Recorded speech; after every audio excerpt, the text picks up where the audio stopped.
पालकी को उठाते हैं तो 4 लोगों की आवश्यकता होती है। तो उसमें जब राजा रघुगण जब पालकी से जाने लगे तो 3 कहार तो थे, पर 1 कहार की जरूरत वहां पर पड़ रही थी। उसके सेवक गए और जड़ भरत जी दिख गए, और कोई तो किसी को काम नहीं रहता तो वो फालतू फ्री में बैठे रहते थे। जड़ भरत जी फ्री बैठे हुए थे, तो चलो सोचा कि इन्हीं को ही ले चलते हैं। जड़ भरत जी को ले जाकर राजा रघुगण के समीप गए। जड़ भरत जी अब उस पालकी को उठाने लगे।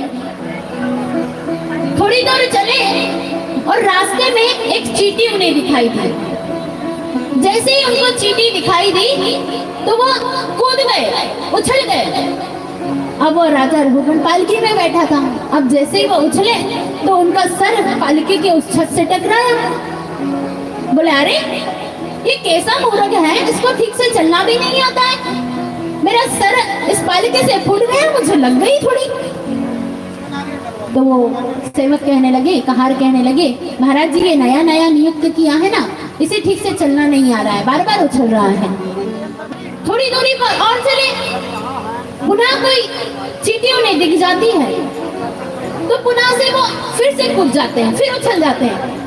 ऐसे ही यह क्रिया प्रतिक्रिया 2। अब राजा रघुगण को बहुत जोर से क्रोध आने लगा।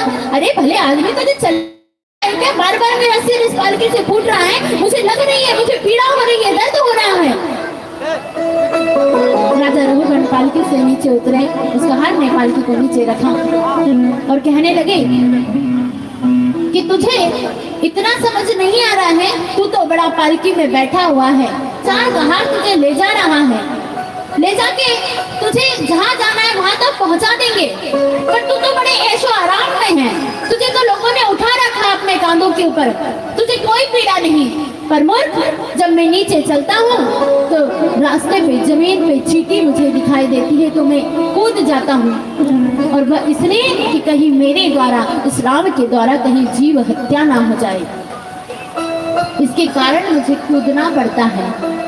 पर तुझे चलिए, तेरे सिर्फ प्राणों को, सिर्फ तेरे सर जो है वो इस पालकी से न टकरा है, बस इसलिए तो इतनी पीड़ा में है। पर यदि मैं किसी चींटी को मार दूंगा तो उसका तो जीवन ही समाप्त हो जाएगा, और ऊपर से मेरे ऊपर हत्या का पाप लगेगा, वो अलग, उसका तो जीवन ही नष्ट हो जाएगा।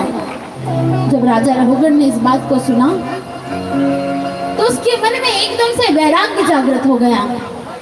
वो मन में सोचने लगा कि अरे मैं ज्ञान के लिए जा तो रहा हूँ, पर शायद मुझे तो रास्ते में कोई महाज्ञानी मिल गया है।